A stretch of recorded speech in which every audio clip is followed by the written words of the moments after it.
Hello everyone, नमस्कार। मेरा नाम अभिजीत यादव है और आज के वीडियो में हम पिछले वीकेंड हुए हुए जनरल स्टडीज़ पेपर 1 जो कि मेंस 2021 में हुआ था उसको क्वेश्चन बाय क्वेश्चन एनालाइज करेंगे कि किस तरीके के फ्रेमवर्क्स अगर आप इस्तेमाल करते तो it would have been easier for you to generate more points.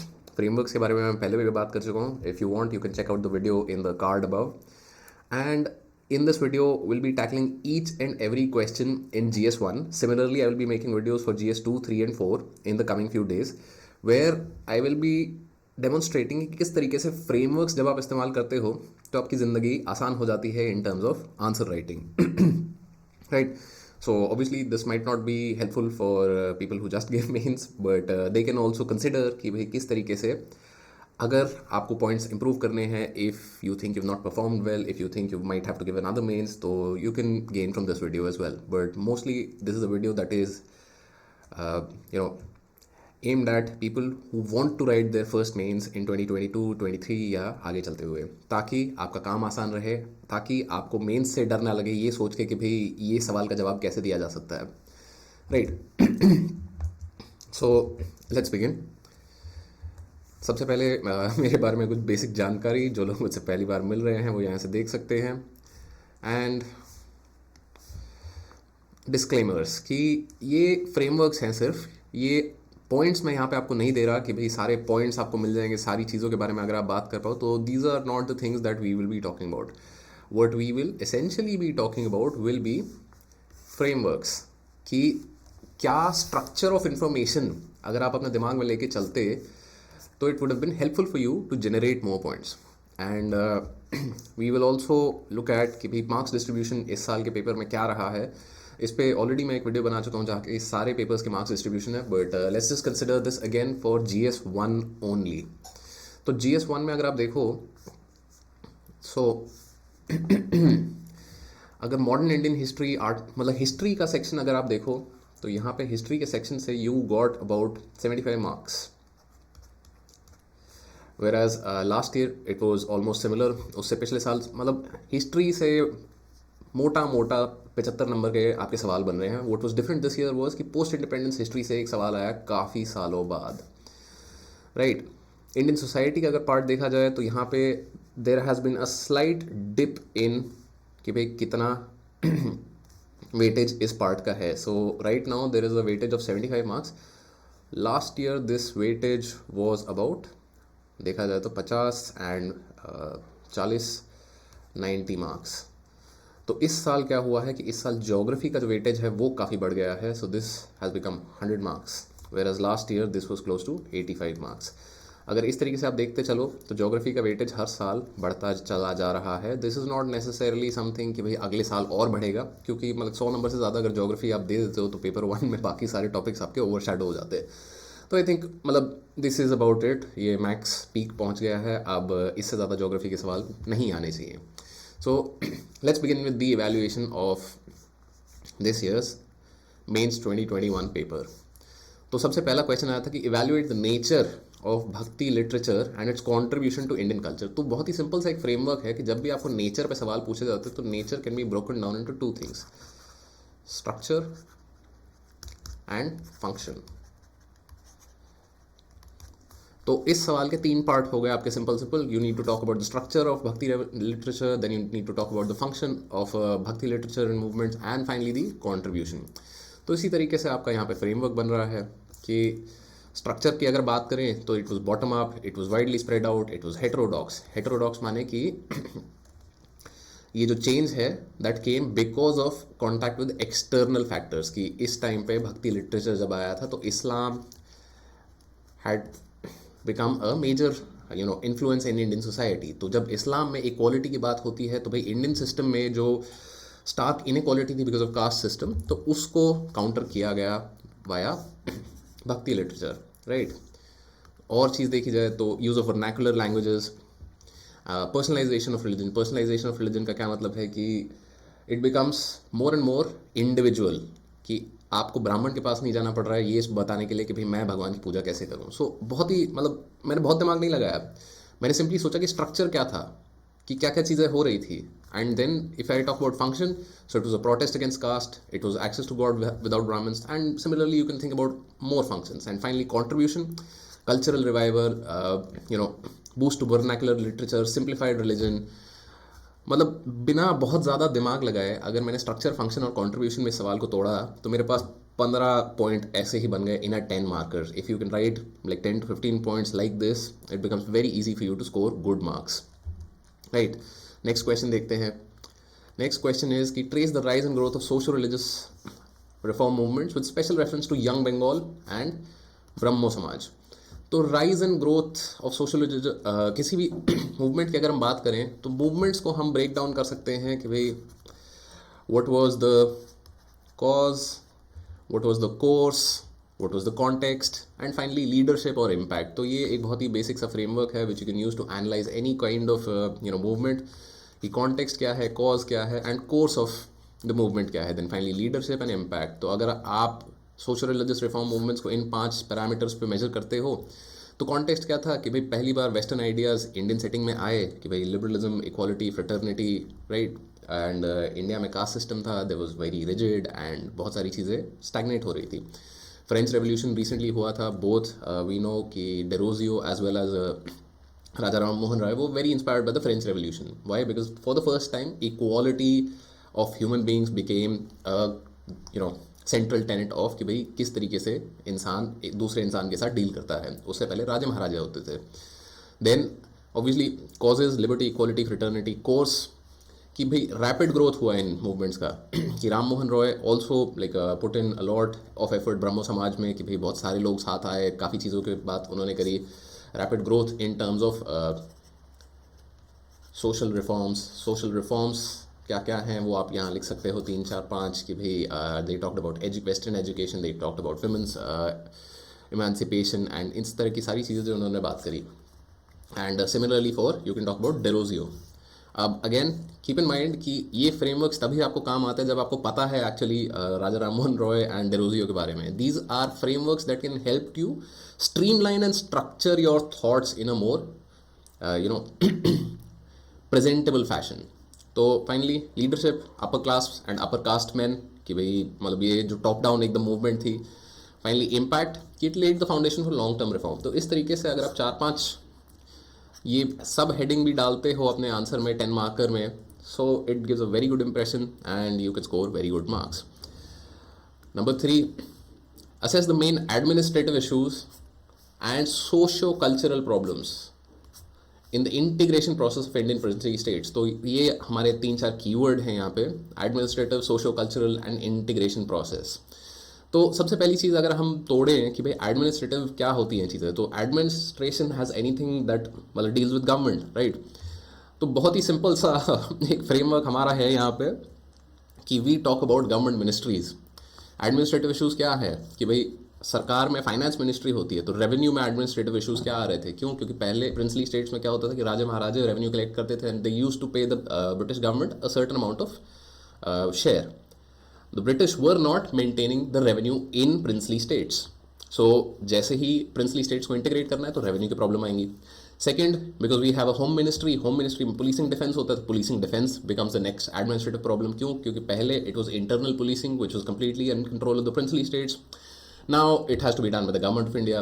Then infrastructure कि भाई जो ब्रिटिश इंडिया था वर्सेस जो प्रिंसली स्टेट्स थे, इंफ्रास्ट्रक्चर में मतलब ज़मीन आसमान का तो फ़र्क शायद नहीं था, बट काफ़ी फ़र्क था. तो उस तरीके से. देन लॉ कि पहले प्रिंसली स्टेट्स में राजा की मर्जी चलती थी, नाउ कॉन्स्टिट्यूशन या मतलब Indian law will be applicable.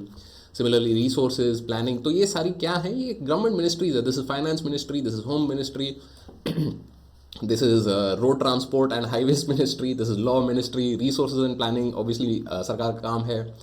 Then autonomy and foreign affairs कि मिनिस्ट्री ऑफ एक्सटर्नल अफेयर्स एक भारत की मिनिस्ट्री है एंड ये चीज़ आपको यहाँ पे मतलब बहुत ही ज़्यादा ज़रूरी है. तो ये एडमिनिस्ट्रेटिव प्रॉब्लम कैसे बनी कि जैसे रिसेंटली इफ यू रिमेंबर 2015 में there was the problem of adverse possession of land enclaves. Adverse possession कि there were land that belonged to India which was inside land that belonged to Bangladesh which was inside India. So adverse possession is a complicated issue which became again a administrative issue once princely states started getting integrated. and यहाँ पे आप कूच बिहार का example भी दे सकते हो.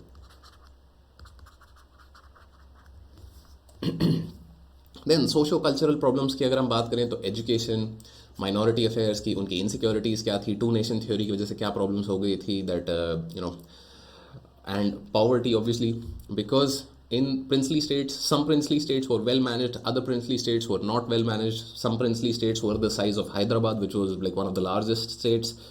Some princely states were the size of a few villages.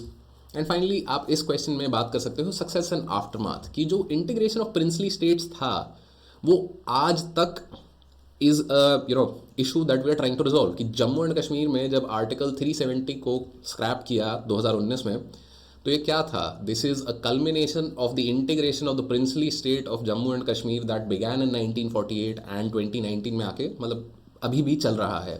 Similarly Telangana को separate क्यों किया? क्योंकि it use to be the part of Hyderabad state, and Hyderabad state के जो एरियाज थे दे वर बैकवर्ड क्योंकि वहाँ पे रिसोर्सेज कम थी क्या। तो ये सब जो इश्यूज हैं। सिमिलरली विदर्भा में सेपरेटिस्ट डिमांड्स क्यों आ रही हैं? क्योंकि again this was part of the Hyderabad state which was not as developed as the rest of India during those times. तो अगर इस तरीके से एडमिनिस्ट्रेशन में आप सिंपली गवर्नमेंट मिनिस्ट्रीज याद करना शुरू करें तो आपको 5-10 पॉइंट आराम से आ जाएंगे। सोशो कल्चरल में जो चीज़ें होती है कि एजुकेशन, माइनॉरिटी, इसको कैसे देख सकते हैं हम फंडामेंटल राइट्स के टर्म्स में, कि फंडामेंटल राइट्स किस किस चीज़ के बारे में गारंटीड होते हैं। There is education, there is a freedom of speech, मतलब 6 basic freedoms, then there are minority rights, there are religious rights, and obviously socio cultural जो वेलफेयर स्टेट वाली पॉलिसीज होती है। सो पॉवर्टी, हंगर, इन सब चीज़ों के बारे में अगर हम बात करते हैं तो it becomes very easy for us to generate points in this question. Next question पे आते हैं कि differentiate the causes of landslides in the Himalayan region and Western Ghats. तो ज्योग्राफी जो क्वेश्चंस हैं यहाँ पे वो काफ़ी सिंपल एंड स्ट्रेट फॉरवर्ड हैं अगर आप ओवरऑल सारे पेपर में ही देखें। इसमें अगर आपको ये चीज़ें नहीं पता है कि भाई वेस्टर्न घाट्स एंड हिमालयाज़ में क्या फ़र्क है, तो मतलब इसमें बहुत ज़्यादा एनालिसिस की ज़रूरत नहीं है, क्या करें कैसे करें।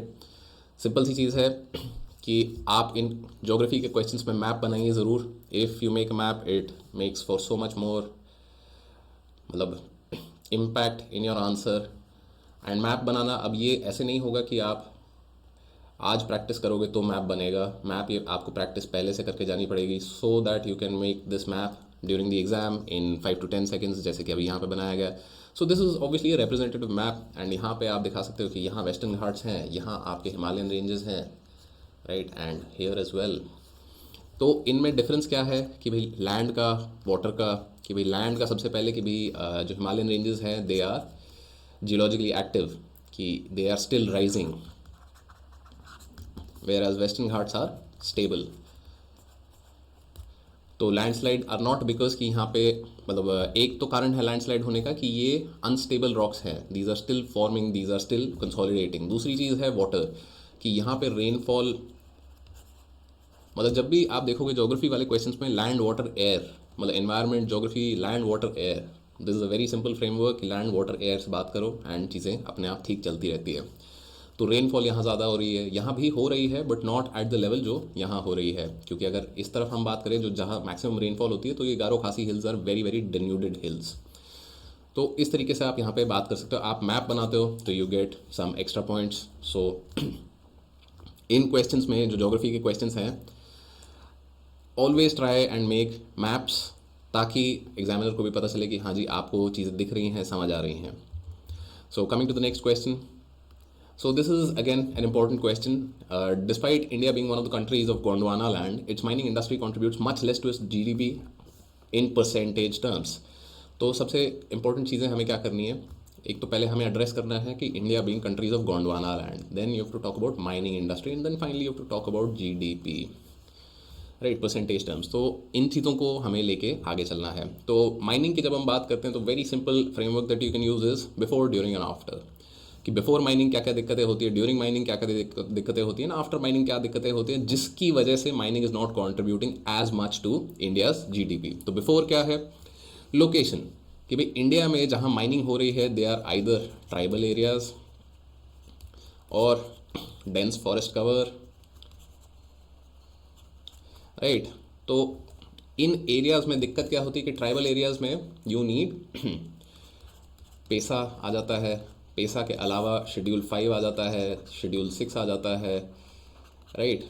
तो इन कारण से दिक्कतें होती हैं कि भैया आपको अप्रूवल ही नहीं मिलते हैं। Because you can give the example of POCSO का जो प्लांट उड़ीसा में लगना था, जो कि मतलब आई थिंक अब 15 साल से पेंडिंग है।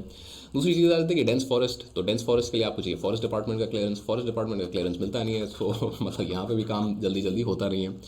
देन ड्यूरिंग में you will answer the question about Gondwana land, क्योंकि Gondwana land was also a keyword that was mentioned in the question, right. तो यहाँ पे हम बोलेंगे कि despite having good amount of quantity, despite having good quantity, so India has like huge reserves of iron, of coal, मतलब जो core basic elements चाहिए होते हैं आपको, वो सबका हमारे पास मतलब we have huge reserves, but the quality of those reserves is not great।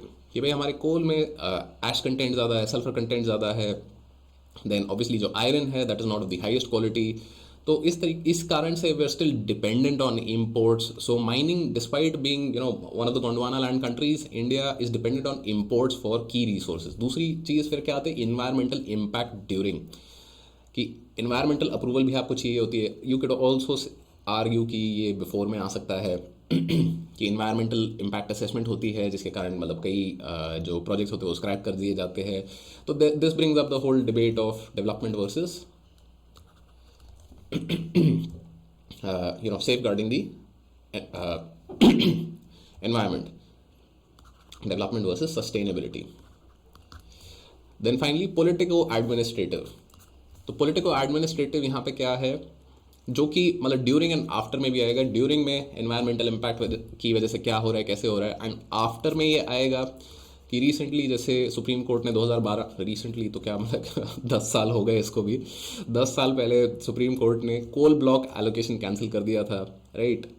तो कोल ब्लॉक एलोकेशन कैंसिल कर दिया, उसकी वजह से माइनिंग जो चल रही थी वो एकदम से शट डाउन हो गई। अब प्रॉब्लम है, तो that is also one of the reasons why mining is not contributing as much to the value chain. Then second, value addition नहीं है इतना इंडिया में। इंडिया में there are only very few industries जहाँ पे mining के बाद value addition होता है। It is more about raw material export. So this is also one another reason why it's not contributing a lot to India's GDP। And finally technology, जो कि value addition वाले component के साथ ही मिलेगा कि भाई हमारे पास इतनी एडवांस में भी टेक्नोलॉजी भी नहीं है जो कि भाई वैल्यू एडिशन कर पाए। So if you do this, तो एक तो मतलब 10-15 पॉइंट ही हो गए हमारे पास। उसके साथ साथ हमने सारे पार्ट्स का आंसर कर दिया। पार्ट्स क्या थे कि भाई गोंडवाना लैंड का पार्ट होके भी हमने बोला क्वांटिटी है हमारे पास बट क्वालिटी नहीं है। Then we talked about mining industry and the problems associated with it in terms of कि भाई बिफोर क्या प्रॉब्लम्स आ रही है, लोकेशन में प्रॉब्लम्स है, ड्यूरिंग क्या प्रॉब्लम्स आ रही है कि भाई एनवायरमेंटल इम्पैक्ट असेसमेंट है, या मतलब आपकी क्लियरेंसेस प्रॉब्लम हो जाती है, या आफ्टर में जब मतलब सुप्रीम कोर्ट कैंसिल कर देता है। एंड GDP में हमने बात करी कि it is not a value added industry, it is export oriented, we are still importing a lot more than we can produce domestically। तो इस तरीके से अगर आप बात करते हो, so like it becomes easy for you to generate points and you cover a lot of dimensions। next question देखते हैं, what are the environmental implications of the reclamation of water bodies in urban land use। so keywords environmental implication, reclamation, urban land use and examples। तो जब भी question में explicitly लिखा हुआ है कि भाई आपको एग्जांपल्स देके बात करनी है, so then it becomes very very important, very very important. But even if it's not said कि भाई एग्जांपल्स दो, तब भी अगर आप एग्जांपल्स देते हो so that is very good. क्यों? क्योंकि एग्जांपल्स शो कि आपको समझ आ गई है चीज़। तो ऑलवेज इंश्योर कि you giving as many examples as you can. ये फ्रेमवर्क्स जो हैं they work best with examples, right. तो इस क्वेश्चन को अगर देखें, एनवायरमेंटल इम्प्लीकेशन जैसे कि थोड़ी देर पहले हमने बात करी थी, तो वाटर, लैंड एंड एयर, इन तीन चीज़ों को ही लेके हम चलते रहेंगे, सारे कहीं इन्हीं का डंडा पीटते रहेंगे। एंड उनको फिर हम देखेंगे 3 लेवल्स पे, मैक्रो, मिड एंड माइक्रो। कि एक तो लार्ज स्केल लेवल पे क्या दिक्कतें हो रही हैं, देन मिड लेवल पे क्या दिक्कतें हो रही हैं, एंड माइक्रो लेवल पे क्या दिक्कतें हो रही हैं। तो मैक्रो लेवल पे दिक्कतें because of land reclamation. And obviously इस क्वेश्चन में यू शुड बिगिन, इंट्रो आपका होना चाहिए कि what plus why of reclamation, कि रिक्लेमेशन क्या होता है एंड रिक्लेमेशन हम क्यों करते हैं। सो मैक्रो में आप बोल सकते हो कि भाई वेदर चेंजेस हो जाते हैं, कि there is lack of rainfall. क्यों? क्योंकि वाटर बॉडीज़ नहीं है, तो भाई एवेपोरेशन नहीं हो रहा। दूसरा एक मैक्रो इशू है कि day zero for cities, there is no ground water recharge and cities are using up ground water at tremendous space, जिसकी वजह से बहुत सारे शहर हैं, जैसे कि चेन्नई का बहुत ही एक पर्टिनेंट एग्जांपल आप दे सकते हो, बेंगलुरु का एक बहुत अच्छा एग्जांपल आप यहाँ दे सकते हो कि भाई इन शहरों में डे ज़ीरो हो गया है कि भाई साल में देर इज़ अ पॉइंट जहाँ पे the cities are running out of water, and that is why the whole Kaveri water sharing thing becomes a major problem between Tamil Nadu, Kerala and Karnataka, क्योंकि भाई अब ख़त्म हो गया पानी तो जीना तो बंद नहीं करेंगे ना लोग, राइट। तो ये हो गए आपके वाटर वाली चीज़ें। Then we come to land वाली चीज़ें। लैंड वाली चीज़ों में क्या है कि वाटर शेड के इश्यूज़।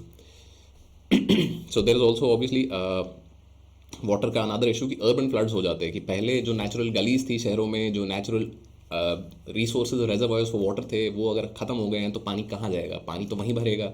तुमने लो लाइंग एरिया पे बिल्डिंग खड़ी कर दी तो वो बिल्डिंग के अंदर पानी भरेगा। एंड अर्बन फ्लड्स पे हर साल ऑलमोस्ट एक दो सवाल पिछले साल तक बनते जा रहे थे। So you definitely should be aware of कि भाई अर्बन फ्लड्स का कारण क्या है। Then damage to flora and fauna, that is also an environmental impact. And finally heat islands, कि शहरों में electricity cost of heating and cooling बढ़ रही हैं। क्यों? क्योंकि जो नेचुरल आपके रेगुलेशन मेथड्स होते थे उनको आपने डिस्टर्ब कर दिया। And finally at the individual level पीने का पानी खत्म हो रहा है, कि भाई आपको पानी इंपोर्ट करना पड़ रहा है, आपको पानी क्लीन करना पड़ रहा है, आपको मतलब बहुत सारा एफर्ट डालना पड़ रहा है for something that was very natural thing available. यहाँ पे आप बैंगलोर का एग्जांपल दे सकते हो कि भाई 1960s में they used to be 100+ lake, I think 60+ lakes in the city, now there are about 10। Faridabad में बड़खल लेक था जो कि ख़त्म हो रहा है। गुड़गांव में जो नेचुरल गलीज थी वो मतलब नॉन एग्जिस्टेंट हो गई हैं because of rapid development and illegal development at times. So ये एग्जांपल्स अगर आप यहाँ देते हैं, और ऑब्वियसली सिटीज़ के एग्जांपल्स आप यहाँ दे सकते हैं कि भाई Bhopal is again very famous city for its lakes. तो मतलब इन सब चीज़ों के आप एग्जांपल्स दोगे so it will be great. 7th question पे आते हैं। Mention the global occurrence of volcanic eruptions in 2021। तो अगर आप न्यूज़ फॉलो कर रहे थे तो 2021 में बहुत सारे बड़े बड़े वॉल्केनोस फट रहे थे, एंड क्योंकि सब लोग घर पे बैठे थे तो लाइक सब इसके बारे में पढ़ भी रहे थे। So global occurrence, volcanic eruptions and impact on regional environment. Regional environment again अगर हम बात करेंगे तो simply we will talk about land, water and air. मतलब जब भी एनवायरनमेंट की बात करनी है आपको, आप लैंड वाटर एयर वाला एक फ्रेमवर्क लेके चलो, it becomes easy for you to figure out कि क्या क्या इम्पैक्ट हो रहा है। इस क्वेश्चन में भी अगर आप एक मैप बना सकते हो that makes it very easy for you. Now one of the core things that you need to remember is कि even if you do not remember कि कौन कौन से वोल्केनिक इरप्शन हुए थे, so this is I think सितंबर अक्टूबर का ये मैप है कि ये सारे इरप्शन उस टाइम पे चल रहे थे। एंड जो नए इरप्शन उसके बाद आए हैं वो यहाँ कहीं आए हैं ऐसे, एंड एक आध यहाँ आया है शायद। तो जनरली यू विल सी कि जो रिंग ऑफ फायर है जिसको बोलते हैं पैसिफिक रिंग ऑफ फायर, उसी में इरप्शन चल रहे हैं। Then there are these usual suspects because this is the क्या बोलते हैं ग्रेट अफ्रीकन रिफ्ट वैली। तो रिफ्ट वैली में क्या हो रहा है कि यहाँ पे भी काफ़ी वॉल्केनिक इरप्शन होती हैं, एंड आइसलैंड। तो अगर आपको एग्जैक्ट याद नहीं है कि कहाँ कहाँ वॉल्केनिक इरप्शन हुआ था तो आप एक जेनेरिक मैप भी बना देते हो। अब now it's easier to make the map of India than it is to make a world map, but if you have practiced this before the exam it makes it so much more impactful कि भाई आप यहाँ map बना पाए, and उसकी वजह से then you get that extra 1.5 mark because not everybody is going to be making a world map। तो आपने रिंग ऑफ फायर को बस मेंशन कर दिया, एंड दो चार ये चीज़ें जो ये आप देख रहे हो तो ये इसी तरीके से चल रहा है, इसको आप यहाँ मेंशन कर देते हो तो it becomes easy for the examiner to understand कि हाँ जी आपको पता है कुछ कुछ चीज़ें यहाँ हैं। If you can mention particular eruptions that is great. Now environmental impact की अगर हम बात करें तो लैंड ऑब्वियसली वॉल्केनिक डिपॉजिट हो जाता है तो भाई वहाँ पे कुछ बहुत ज़्यादा कुछ टाइम तक के लिए नहीं हो सकता है। दूसरी चीज़ कभी कभार अगर हम बात करें कि जो पॉलिनेशिया माइक्रोनेशिया वाले आइलैंड्स हैं यहाँ पे, फिलीपींस के आइलैंड्स हैं यहाँ पे, so sometimes islands are created and destroyed, कि भाई इतना ज़ोरदार इरप्शन हुआ कि आइलैंड बन गया, एंड इतना ज़ोरदार इरप्शन हुआ कि आइलैंड था वो गायब हो गया, राइट। तो that is a major environmental impact. Water obviously massive water pollution, क्यों? क्योंकि जो वोल्केनिक लावा निकलता है वो वाटर में मिक्स हो जाता है, so it's not just thermal pollution but also particulate matter. कि भाई मतलब बहुत सारी चीज़ें मिल जाती है। थर्मल पोल्यूशन का मतलब है कि भाई पानी गर्म हो गया, पानी गर्म हो जाता है तो because fishes are cold blooded they die. And particular matter also covers air pollution, कि भाई आसपास बहुत ज़्यादा स्मॉग हो जाता है, there is low sunlight for a while, low sunlight की वजह से फिर प्लांट्स पे इफेक्ट आता है, एंड ऑब्वियसली लाइफ पे काफ़ी ज़्यादा इम्पैक्ट आता है इन terms of commerce, in terms of land water air पे सारी जो दिक्कतें हुई हैं दैट ऑल्सो इम्पैक्ट लाइफ। तो एक बहुत ही सिंपल फ्रेमवर्क, इस तरीके से आप इस आंसर को मतलब अप्रोच करते हो, so it becomes very easy for you to generate quite a few number of points. Next question देखते हैं। Very very interesting question, why is India considered a subcontinent? Elaborate your answer. तो हम मतलब कभी से पढ़ते आ रहे हैं कि भाई इंडिया इज़ अ सब कॉन्टिनेंट, इंडियन सब कॉन्टिनेंट, एंड सब कॉन्टिनेंट में ये हुआ, तो मतलब क्यों? तो यहाँ पे एक बहुत ही सिंपल सा फ्रेमवर्क हम इस्तेमाल करेंगे कि what is a continent, how do you define a continent. तो कॉन्टिनेंट को डिफाइन करने के कुछ कुछ बेसिक चीज़ें होती है। ऑब्वियसली सबसे पहली चीज़ आपको यहाँ पे मैप, आप इंडिया का मैप बनाइए, आप उसमें दिखाइए कि यहाँ पे हमारे पास हिमालयाज़ हैं, यहाँ पे हमारे पास जो डेजर्ट एरियाज़ हैं, and then we are surrounded by water on west south and east. तो थ्री साइड्स पे we surrounded by water, one side पे we surrounded by mountains. And continents का डेफिनेशन अगर आप जनरली देखोगे तो इसी टाइप का होता है कि it is a enclose land area, मतलब generally occupies its own tectonic plate, and it has its own tectonic plate, it has a unique climate and ecosystem. And इन सब चीज़ों के फिर आप एग्जांपल्स देते चलोगे। टेक्टोनिक प्लेट अगर आप इंडिया के मैप के साथ साथ बना सकते हो, so that is great. Then you can also talk about climatic range. क्यों? क्योंकि इंडिया में you can find things from tropical to alpine, everything, and then surrounded by water. तो ये चार पांच चीज़ें जो हमने देखी इस सवाल से निकलती हुई कि how do you define a continent. क्यों? क्योंकि सारे मेजर कॉन्टिनेंट्स आप देखोगे तो इसी तरीके से डिफाइंड है। Why is Australia a separate continent, why is Antarctica a separate continent? क्यों? क्योंकि surrounded by water, unique climate and ecosystem, tectonic plate है उनकी अपनी। So these are the things that you can use to answer this question. And question का framework हमारा सवाल से ही निकला कि सब कॉन्टिनेंट है तो मतलब what is a continent, right? Next question देखते हैं। सो ये इंडियन सोसाइटी का question, examine the uniqueness of tribal knowledge system when compared with mainstream knowledge and cultural systems, right? तो इसमें एक बहुत ही सिंपल सा फ्रेमवर्क हमें लेके चलना है कि how do you define a cultural system. And अगर हमने कल्चरल सिस्टम को चार पांच पैरामीटर में तोड़ के डिफाइन कर दिया कि इन सब चीज़ों से कल्चर डिफाइन होता है, so then it becomes very easy for us to compare traditional with mainstream. तो कल्चर को हम किस किस तरीके से तोड़ सकते हैं? कल्चर को तोड़ना काफ़ी आसान है कि भाई culture is about symbols, culture is about language, culture is about norms, values, and culture is also about art, right?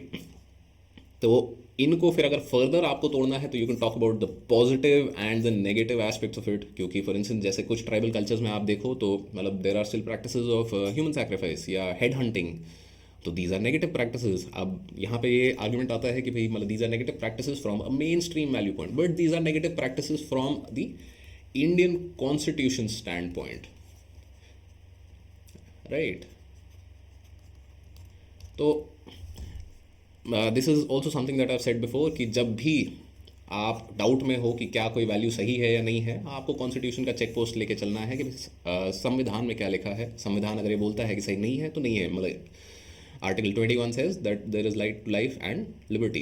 तो राइट टू लाइफ एक बहुत ही बेसिक चीज़ है, एंड हेंस मतलब some tribal values can be considered कि भाई there might be some negative impact is compare to the mainstream values. तो अगर इन बेसिस पे हम बात करें symbols, languages, norms, values, art, तो ट्राइबल जो वैल्यूज़ हैं या ट्राइबल जो कल्चर है that is unique to location, that is limited range, मतलब लिमिटेड फंक्शंस होते हैं, कम्युनिटी बेस्ड होता है, not interoperable. There you will find कि जो ट्राइब लाइक फॉर इंस्टेंस अगर अंडमानीज या जरावा होंगे, ये सारी जो मतलब पीवीटीजीज है, particularly vulnerable tribal groups, so इनकी languages are not at all interoperable even though मतलब there are only very limited number of people जो ये भाषाएं बोल रहे हैं।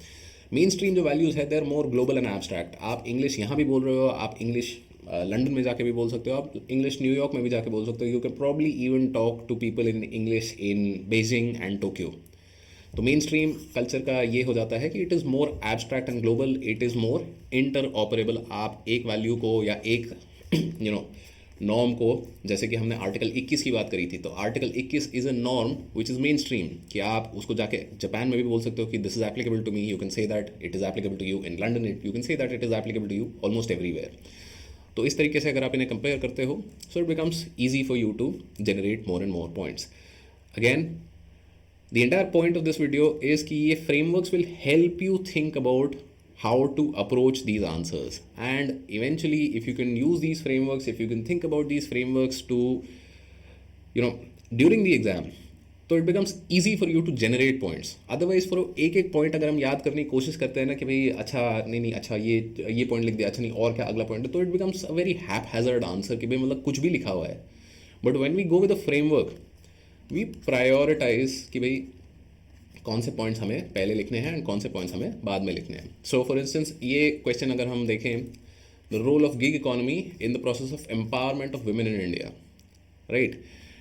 तो सबसे इम्पोर्टेंट चीज़ है यहाँ पे हमारे लिए इस शब्द को ब्रेक डाउन करना कि what are the components of empowerment. तो एम्पावरमेंट को हम ब्रेक डाउन कर सकते हैं इन बेसिक 3-4 चीज़ों में कि authority, information, ownership and resources.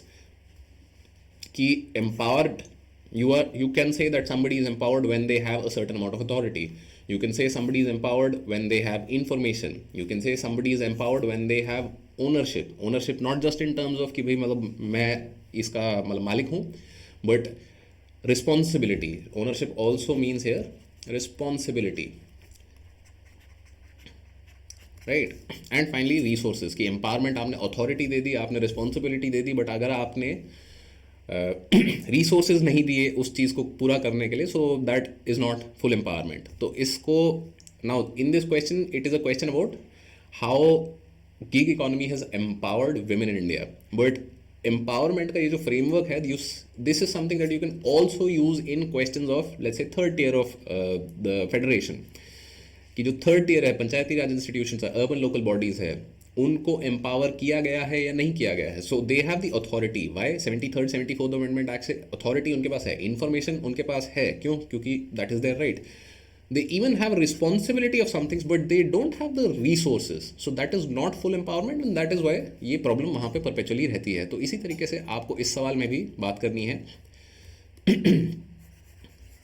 कि किन किन फैक्टर्स पे women have been empowered and किन किन फैक्टर्स पे they have not been। तो गिग इकोनॉमी में आपके पास इंफॉर्मेशन है, आपके पास रिस्पॉन्सिबिलिटी एंड ओनरशिप है, sometimes you also have the resources, authority भी है, बट लिमिटेड हैं ये चीज़ें। कि ऐसा नहीं है कि फुल अथॉरिटी है आपके पास। Full authority no, full authority किसके पास है? जो गिग प्लेटफॉर्म ओनर है उसके पास।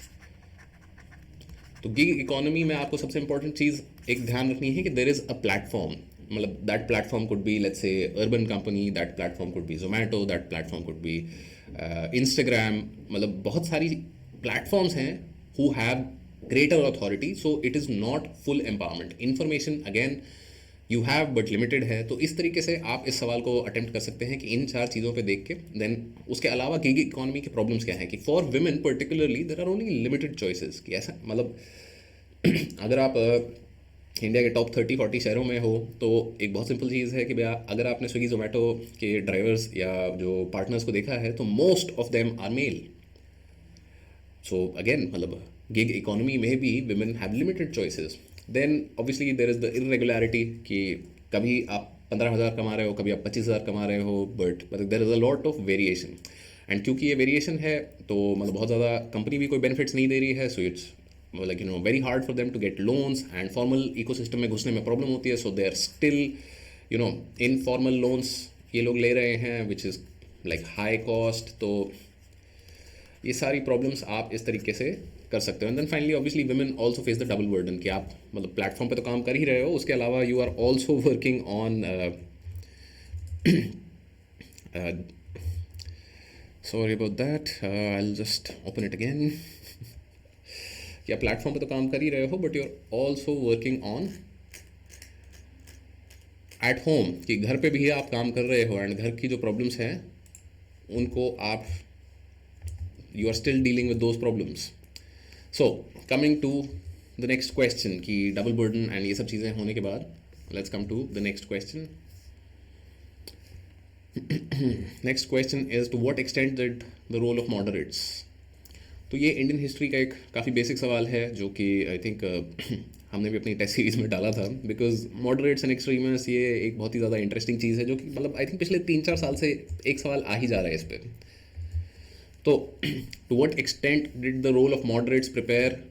सो this is the first question जहाँ पे हमारा जो रामबाण है विच इज़ पेस्टल. पेस्टल हमारा रामबाण है कि जब भी हमें कुछ समझ नहीं आता तो हम पेस्टल का इस्तेमाल करते हैं. तो इस सवाल में आप पेस्टल का इस्तेमाल करेंगे and we will talk about the things कि भाई मॉडरेट्स ने पॉलिटिकल एम क्या थे कि they use to have prayers, petitions and use constitutional means. Economic क्या थे? They presented the economic critique. You can mention Dadabhai Naoroji. Social and religious मतलब reforms, right. Legal क्या था? द काउंसिल एक्ट्स जो कि मॉडरेट्स को प्लीज़ करने के लिए, that is the 1892 and the 1909 council act जो थी, मतलब they can be considered as you know the effort out of the effort of moderates. But problem क्या हुई? To what extent? तो that is where you have to what extent जब बात आ जाती है, so then you have to talk about कि इन सब में गैप कहाँ रह गया. क्योंकि फिर उसके बाद आए extremists who did not stop at constitutional means, who said कि भाई if needed we must adopt extra constitutional means. तो हमने पहले पेस्टल मॉडरेट्स पे लगा, अब हम पेस्टल एक्सट्रीमिस्ट पे लगा देते हैं एंड इसी चीज़ को हम दिखाते चलेंगे. So this makes for a great answer and you can end this answer with Gandhi ji कि भाई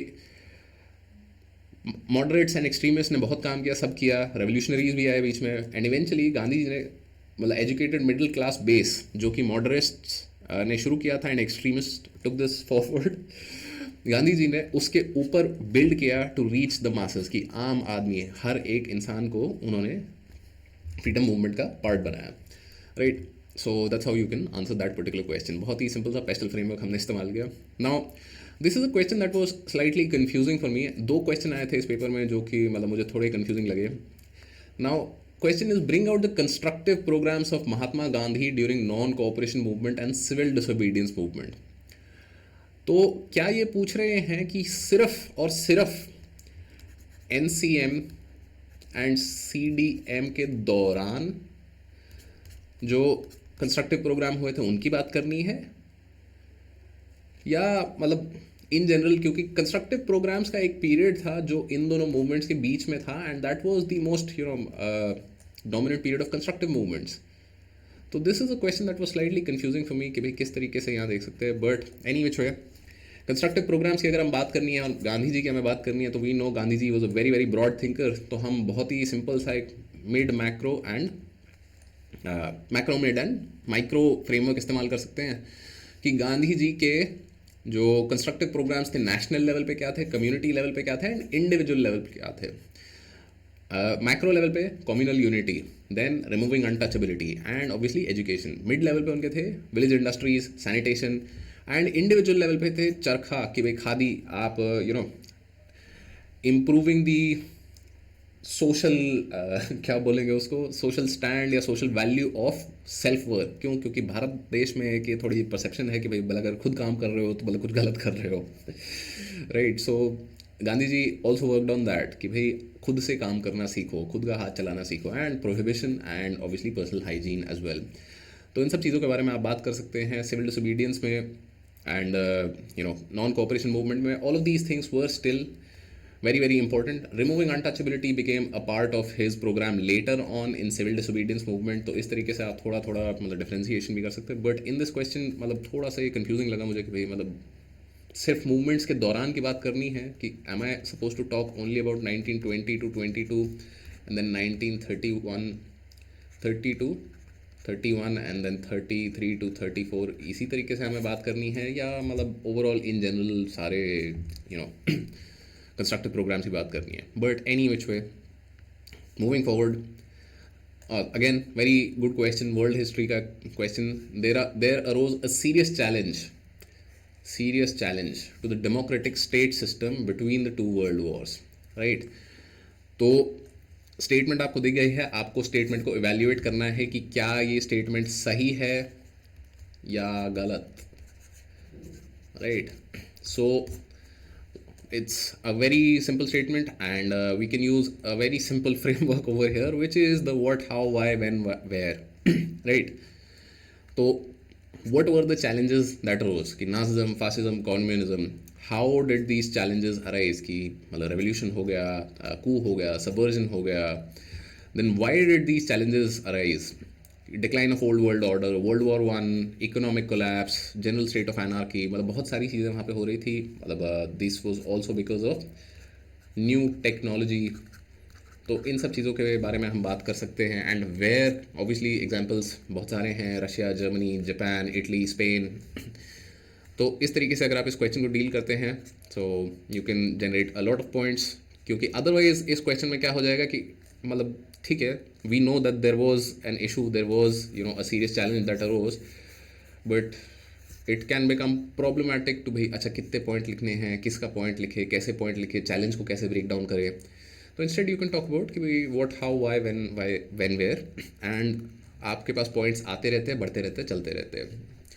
तो व्हाट से शुरू करोगे तो व्हाट आपका इंट्रो में आ जाएगा, and here it becomes very easy for you to generate at least 10 to 15 points in a 15 marker. Next question देखते हैं. Briefly mention the alignment of major mountain ranges in the world and explain their impact on local weather conditions with examples. Again with examples जब भी आपको बोला है तो बहुत सारे एग्जांपल देना ज़रूरी है. Alignment of major mountain ranges in the world, impact on local weather conditions. Weather conditions again land, water, air. Right?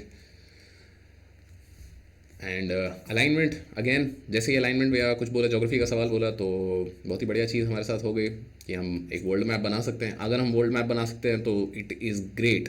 क्यों? Then it becomes very easy for us to show कि भाई लाइक ये देखो, these over here are the Rocky Mountains, these over here are the Andes, these over here are the Atlas Mountains. तो Atlas Mountains का आप एक कारण दे सकते हो कि क्यों ये these coasts are dry. You can also give the examples of the Alps, the Himalayas, right?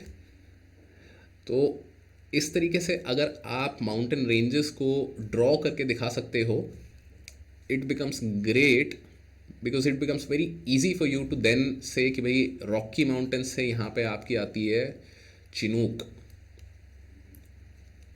Alps से आपकी यहाँ पे आती है फोन, हिमालयाज़ की वजह से क्या होता है हमारा, हिमालयाज़ की वजह से we get monsoon and they protect us from the cold Siberian winds.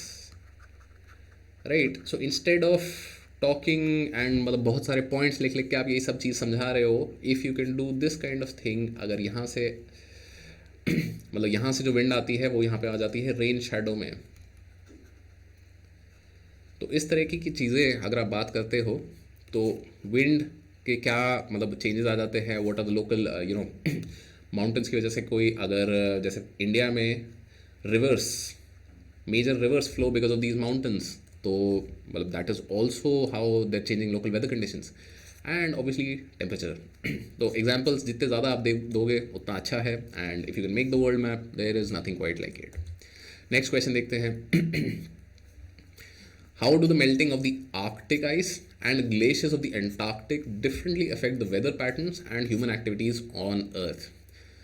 तो बहुत ही मतलब simple, straightforward. You have to do two things. There is Arctic, there is Antarctic, there is weather, human, similarly weather, human. तो इस सवाल के 4 parts आपको सवाल में ही तोड़ के दे दिए गए हैं एंड आपको एक्सप्लेन करना है. सो that is the entire idea. You talk about Arctic की वजह से वेदर एंड ह्यूमन एक्टिविटी पे क्या फ़र्क पड़ रहा है, एंटार्क्टिक की वजह से वेदर एंड ह्यूमन एक्टिविटी क्या कर रहा है.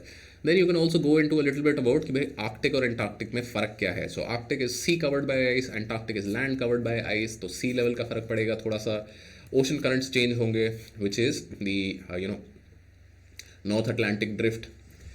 तो अटलांटिक ड्रिफ्ट चेंज होती है तो उसकी वजह से यूरोप का टेम्परेचर चेंज होता है. Obviously oil and natural gas exploration is a big thing in the Arctic. उसके अलावा सी वेज जो हैं वो खुल जाती हैं.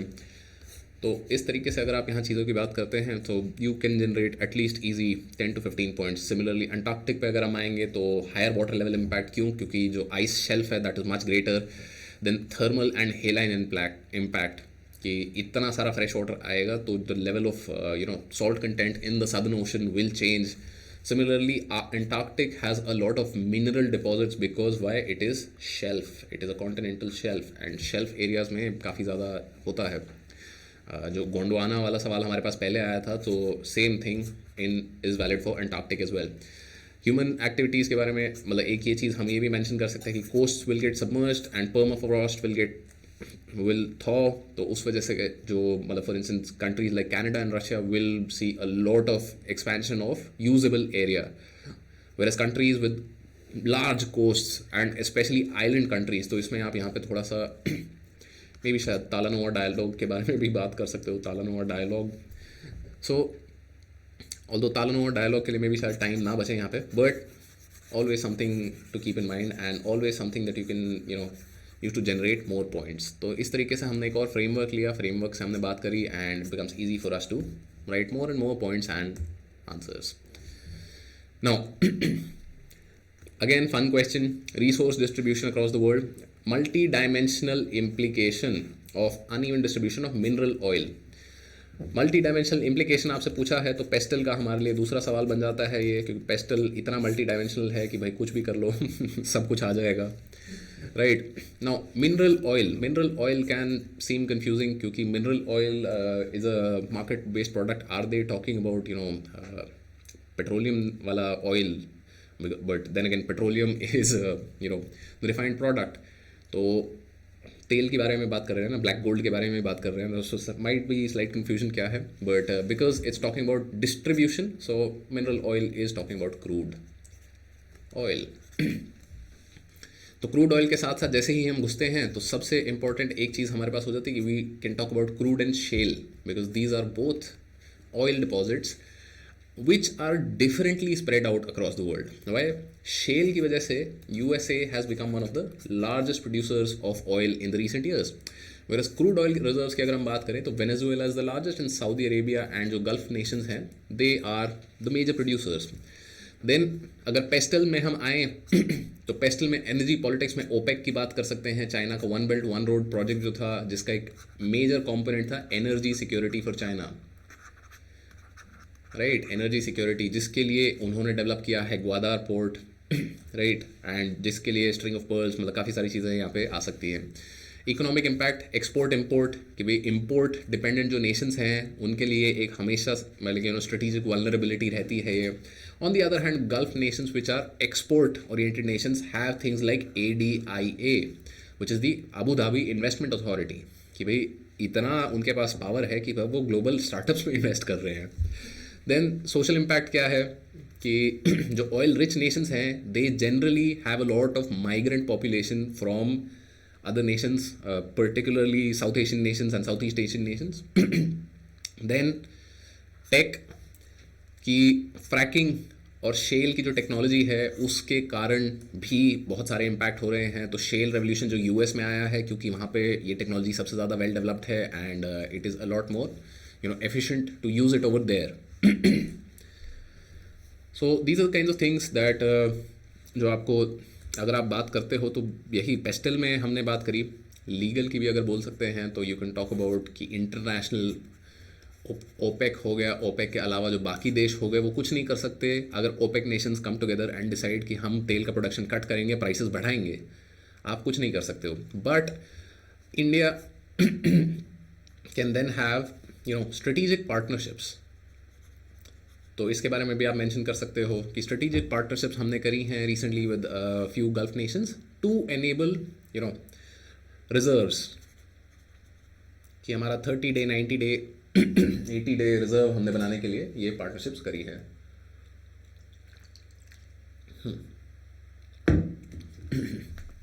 राइट, तो अगर हम इसकी तरफ देखें मल्टी डायमेंशनल इम्प्लीकेशंस, तो हमने 10-15 पॉइंट यहाँ पे भी हमने बना लिए। Political, economic, social, technological, legal, environmental भी हम बात कर सकते हैं कि because this is such a big lobby, this is such a important, industry in the world, because some of the largest companies in the world apart from tech companies are oil companies. तो they are also slightly opposed to जो कि आप बोल सकते हो green efforts,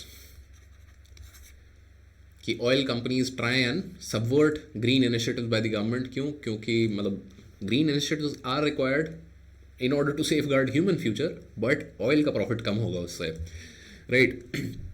so coming to the next question, again this is a good question, and ऐसे question recently हर साल आ रहे हैं. एक ना एक कोई एक इंडस्ट्री ली जाएगी, उसके बारे में सवाल पूछा जाएगा कि ये यहाँ है, इसकी वजह से क्या हो रहा है. तो socio economic implications arising out of the development of IT industry in major cities in India. तो IT industries obviously services based industries हैं. तो इसको एक बहुत ही सिंपल सा हमारा अगेन फ्रेमवर्क रह सकता है कि macro, mid and micro level पे क्या इसके इम्पैक्ट हैं, पॉजिटिव इम्पैक्ट क्या है, नेगेटिव इम्पैक्ट क्या है. बहुत सिंपल सा एक फ्रेमवर्क है. मैक्रो लेवल पे आईटी इंडस्ट्रीज़ की वजह से अर्बनाइजेशन बढ़ रहा है, इकोनॉमिक ग्रोथ बढ़ रही है, ह्यूमन डेवलपमेंट इंडेक्स बढ़ रहा है. क्यों? क्योंकि these are highly skilled jobs, right? Then mid पे सेम हो गया एलाइड सर्विसेज, कि मिड लेवल पे बिकॉज अर्बनाइजेशन इतना हो रहा है and because there are high net worth individuals जो कि भाई 5 लाख 10 लाख 15 लाख कमा रहे हैं शहरों में, तो उनके लिए एलाइड सर्विसेज की स्टार्टअप शुरू हो गए हैं. Startups like Swiggy, Zomato, Dunzo. मतलब ये क्या कर रहे हैं? These are just making life easier for IT professionals. क्यों? क्योंकि आईटी प्रोफेशनल्स को घर से बाहर निकलना पसंद नहीं होता है. That's just joke. So finally micro level पे क्या है कि high income, so this means tax. Then nuclear families. क्यों? क्योंकि most of the time both partners are working, या फिर ऑब्वियसली आपको सिटी में जाना पड़ता है तो फैमिलीज ब्रेक डाउन हो रही हैं, तो उस वजह से. नाउ नेगेटिव्स क्या लिख सकते हो आप यहाँ पे कि भाई डुओपोली बिजनेसेस बहुत सारे राइज कर रहे हैं, कि जो टेक बिजनेसेस जो ये स्टार्टअप्स खड़े हो रहे हैं, like for instance Swiggy and Zomato are the 2 major companies जो कि फूड डिलीवरी में हैं अभी. एंड इसी तरीके से बहुत सारी आप कंपनीज देखें तो डुओपोली बिजनेस हो रहे हैं, विच इज़ नॉट ग्रेट, क्योंकि कॉम्पिटिशन को हैम्पर करता है. Then you can also mention probably कि वाइट कॉलर क्राइम्स बढ़ रहे हैं, कि बैंक फ्रॉड ज़्यादा हो रहे हैं, सिक्योरिटीज़ फ्रॉड ज़्यादा हो रही है, स्ट्रेस लेवल बढ़ रहा है, सुइसाइड बढ़ रहे हैं, स्लम्स का डेवलपमेंट बढ़ रहा है. क्यों? क्योंकि स्विगी, जोमेटो, ये सब जो लोग आ रहे हैं, ये इतने सारे लोगों को ये एम्प्लॉयमेंट दे रहे हैं जितना शायद हाउसिंग अवेलेबल नहीं है सिटीज़ में. सो इतना रैपिड डेवलपमेंट हो रहा है कि स्लम डेवलपमेंट भी उसके साथ साथ बढ़ रहा है. सो अगर इस तरीके से macro, mid, micro, positives and negative level पे आप बात करते हो, again we have generated a good 10 to 15 points which can get you good marks. Now discuss the main objectives of population education. Population education and point out the measures to achieve them. Measures to achieve them in India in detail. तो ये तो एकदम बोल दिया कि भाई मतलब सब बताओ. Right. So main objectives of population education. So population education might seem like a slightly confusing term कि भाई बात क्या कर रहे हो, कि भाई क्या हमें पॉपुलेशन में एजुकेशन बढ़ाना है या कि हमें पॉपुलेशन के बारे में लोगों को एजुकेट करना है. So slightly confusing, but overall the idea is कि we are talking about population theory. तो बहुत सिंपल सा framework. You can talk about Malthus to modernity plus Indian initiatives. तो मैल्थस, अगर आपने पॉपुलेशन के बारे में कुछ भी पढ़ा है, आपने इंडियन सोसाइटी या मतलब GS1 की तैयारी करी थी, तो यू विल नो कि मैल्थुसियन थ्योरी थी कि बैक इन दी 1800s लोगों को लगता था कि भाई पॉपुलेशन इतना ज़ोर से एक्सप्लोड कर रहा है, ये करता जाएगा, होता जाएगा, एंड दुनिया ख़त्म हो जाएगी, क्योंकि भाई लोग इतने सारे हो जाएंगे जितनी रिसोर्सेज नहीं हैं. But modern population theory says कि किसी भी नेशन की पॉपुलेशन जो है इस तरीके से ग्रो करती है कि एक पॉइंट के बाद वो थोड़ी स्टेबलाइज हो जाती है, कि there is the period of मतलब पहले ऐसे ऐसे ऐसे था. क्यों? क्योंकि मतलब कोई बहुत ज़्यादा no improvements in life expectancy, no improvements in resources, but suddenly जैसे ही मतलब हेल्थ केयर अच्छा आता है तो ये पॉपुलेशन मैसिव एक्सप्लोजन होता है, एंड देन उसके बाद थोड़ा स्टेबलाइज होता है. तो India is like here almost, कि we are about to reach our peak which should be around like 2030 to 2050 के बीच में कहीं होना चाहिए. एंड उसके बाद India will reach a stabilize population. China is somewhere around here, कि वो पीक से उतर चुके हैं एंड उनकी पॉपुलेशन थोड़ी डिक्लाइन कर रही है, तो स्टेबलाइज करने की वो कोशिश कर रहे हैं. तो इस तरीके से आप बात कर सकते हो कि भाई मॉडर्न पॉपुलेशन थ्योरी क्या है, and then you can obviously talk about कि भाई मॉडर्न पॉपुलेशन थ्योरी के कोर ऑब्जेक्टिव्स क्या हैं। कि अनकंट्रोल ग्रोथ से we have come to cycles and quality of life. तो क्वालिटी ऑफ लाइफ को आपको ब्रेक डाउन करना है कि यहाँ पे फैमिली साइज का कैसे होता है, कि भाई merits of small family, demerits of large family, and हम दो हमारे दो, एंड ये सब टाइप की चीज़ें। सो मतलब this I can't find a very good framework to use in this question. So if you have a certain idea about कि यहाँ पे क्या framework fit करेगा, तो please let me know in the comments below. If obviously you've come to the video to this point, तो इसको आप यहाँ नीचे मुझे बताइए कि क्या चल रहा है, कैसे चल रहा है, and what would be a best great framework to use in this question. Now initiatives क्या है? National Family Planning Policy, हम दो हमारे दो जैसे स्लोगन चलते थे। Then obviously जो infamous 1970s 80s में vasectomies and tubectomies, but tubectomies are still being done, and you hear about deaths caused by rusty equipment problems, and उसके अलावा minimum marriage age। क्यों? क्योंकि minimum marriage age जो change हो रही है, recently नवंबर में ही इसकी बात हुई थी, and we know from GS 2 and 3 कि ये जो पेपर था, ये पेपर नवंबर के बाद फाइनलाइज हुआ है, मे बी शायद even in December, because there was a direct question which mentioned कि भाई नवंबर में ये कुछ हुआ है तो इससे क्या इम्प्लीकेशन है। तो minimum marriage age is also something that you can mention over here कि भाई recently the government has tried to increase the minimum marriage age for women from 18 to 21 years of age. ये क्यों? क्योंकि it is a established fact कि if women study longer then they are less likely to have more children. So these are the kinds of ideas that you can use, but still I would ask कि अगर आपको कुछ framework लगता है which is a good framework that can be used here, please do point out in the comments below. Now again cryptocurrency इस question का काफ़ी मतलब simple है, क्योंकि ये question already 3 parts में broken है। What is crypto? How does it affect global society? How has it been affecting Indian society? तो 3 पार्ट्स हैं आपके, global society, Indian society and what is cryptocurrency. तो how does it affect PESTEL? तो PESTEL हमारा रामबाण हमने फिर से इस सवाल में चलाया है, एंड देखते हैं कैसे क्या काम हुआ है। पेस्टल माइनस दी एस। तो political, economic, technological, environmental and legal चीज़ों के बारे में हम बात करेंगे। तो political what is crypto currency, मैं उस पर नहीं जा रहा हूँ, ऑब्वियसली वो आपको बेसिक पता होना चाहिए, क्योंकि पिछले 1-1.5-2 साल में बहुत ही ज़्यादा इस चीज़ के बारे में बात हुई है। This is something that has been in news for a while. So उसके बाद हम impacts पे आते हैं सीधा कि what are the political legal impacts, कि भाई जो रिजर्व करेंसी है USD, that is facing a lot of inflation pressure because of COVID। तो उसकी वजह से there is the risk कि भाई people are using cryptocurrency as a inflation hedge। Then El Salvador ने इसे लीगल टेंडर बना दिया है, where as China has banned it, India is considering banning it, right. तो मतलब wide variety of global response political level पे कि impact ये है कि भाई nations are considering very seriously कि should crypto currencies be banned, और जैसे कि चाइना कर रहा है, should they make their own crypto currency which is the digital yuan.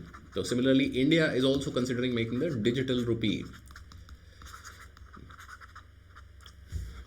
Digital rupee, if you want, RBI had also come out with a white paper which you can read, which is very interesting. Now economic impact क्या है? Transfer at low costs, inflation hedge की हम बात कर चुके हैं, cheap remittances की economic impact यहाँ पे सबसे बड़ा इसका ये है at societal levels कि for instance somebody who's working in the Middle East and they want to send back money home, तो अगर वो Western Union या जो भी ये money transfer वाली services होती हैं इनके थ्रू यूज़ करते हैं, तो they can cost as much as up to 7 to 8%। कि आपको 100 रुपये भेजने थे, आप सिर्फ 90-93 रुपये भेज पाए हो। मतलब crypto currencies enable you to transfer that slightly faster, so मतलब that might be one of the use cases here. And उसके अलावा ऑब्वियसली इसके ऊपर जो सर्विसेज बन रही हैं वो अलग ही हैं।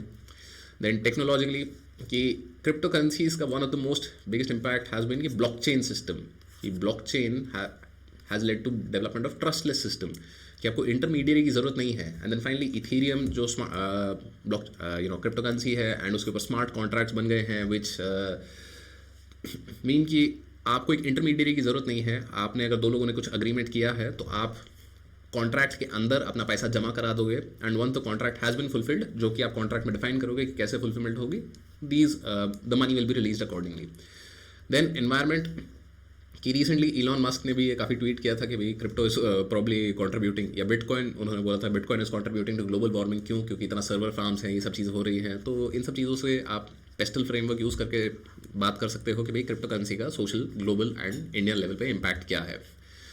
Finally another thing that you can probably mention over here is markets, जो कि इकोनॉमिक में आ जाएगा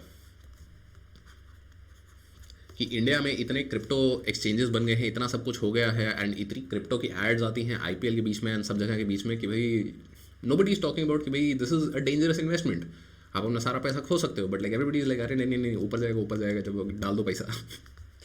right. So how does Indian society, next last question for paper 1, how does Indian society maintain continuity in traditional and social values? Right, enumerate the changes taking place in it. तो Indian society traditional social values, तो हम अगर traditional social values को break down कर दे तो then we can talk about कि भाई उनमें चेंजेस क्या हो रहे हैं, किस तरीके से चल रहे हैं। तो क्या ट्रेडिशनल सोशल वैल्यूज़ हैं हमारी? We value family, community, religion in everyday life, caste is also a traditional social value, and respect for elders, जो कि फैमिली में आ जाती है, ये सब टाइप चीज़ें। एंड अब इसमें चेंज करना है तो पर्क्स एक फ्रेमवर्क है। Perks talks about political, economic, religious, kinship and stratification. तो ये सोशियोलॉजी का एक फ्रेमवर्क है, बट सिंस आई एम मतलब मेरा सोशियोलॉजी था, so it becomes very easy for me to use this elsewhere as well. तो चेंजेस क्या हुए हैं कि भाई now there is a politicization of caste, but there is also the rise of development politics, कि because हमने पिछले 2-4 साल पहले देखा था कि आईटी इंडस्ट्री डेवलप हो रही है, आईटी इंडस्ट्री में लोग हाईली स्किल्ड हैं and they do not care about caste as much as they care about कि मेरे को टैक्स बचाना है। तो development politics becomes very important. Then economic, family as a unit of consumption, कि अब आपको मिल रहा है फैमिली इंटरनेट प्लान, जहाँ पे पहले फैमिली होती थी यूनिट ऑफ प्रोडक्शन, कि भाई खेत जोतने के लिए ज़्यादा लोग चाहिए तो there used to be large joint families, but now it is more about family consuming together rather than family producing together. Then मतलब this is a change in the traditional social value of the Indian society, कि भाई family की जो value थी पहले होती थी as a unit of production, क्योंकि सब खेत जोते थे। Then religious, personalization of religion. Personalization क्या हो रहा है कि मतलब मैं भगवान को कैसे पूछता हूँ, मैं मतलब शिव को मानता हूँ, मैं हनुमान को मानता हूँ, या मैं राम को मानता हूँ, ये मेरी मर्जी है, तुम मुझे मत बताओ कि भाई क्या मानना है, कैसे मानना। Organize religion is slightly on the decline, but there is obviously religion को ऑप्टिंग टेक्नोलॉजी, कि भाई there are e aartis and you obviously see a lot of religious gurus and godmen on TV. I think Sadhguru is a very famous example here. Then obviously revivalism and fundamentalism, तो ये भी factors हैं कि भाई change कैसे हो रही हैं ये चीज़ें. Then kinship में अगर बात करें तो nuclear families develop हो रही हैं, IT families develop हो रही हैं. IT families क्या है कि जब दोनों husband and wife are working and because of that if they have a kid, तो जो ग्रैंड पेरेंट्स हैं, दादा दादी हैं, वो साथ में आके रहते हैं ताकि वो बच्चे पाल सके. तो this is also a very very modern phenomenon. And finally S, caste based matrimonial societies की स्ट्रैटिफिकेशन मीन्स की लेयर्स कैसे चलती है, क्या होता है. तो सब कुछ ठीक है, सब हो गया, बट हमने टेक्नोलॉजी का इस्तेमाल किया कास्ट बेस्ड मैट्रिमोनियल साइट बनाने के लिए. So that is a continuity in Indian social values की डिस्पाइट एवरीथिंग, डिस्पाइट सब कुछ जो हो जाए, शादी कास्ट में ही होनी चाहिए. Right? So you can use these kinds of frameworks to write a lot of, मतलब अगर ये frameworks हमने इस्तेमाल किए थे तो we could easily generate 10 to 15 points in each question without putting too much effort. कि अगर मैं एक एक पॉइंट याद करने चलता तो मे बी शायद 7-8 पॉइंट के बाद मैं थक जाता, and by the time I came to the 20th question definitely मैं 4 या 5 पॉइंट से ज़्यादा नहीं लिख पाता. बट जब भी मैंने फ्रेमवर्क इस्तेमाल किया, जब भी मैंने एक स्ट्रक्चर डाल दिया आंसर पे, तो it becomes very easy for me to generate 10 to 15 points. And this is the entire point of this video. And इसी तरीके से I will be taking up GS2 and GS3 videos in the next couple of days to ensure कि you get the idea and it simplifies your UPSC preparation, right? So that's it for today's video. I hope आप लोगों को पसंद आया and enjoy the rest of your week.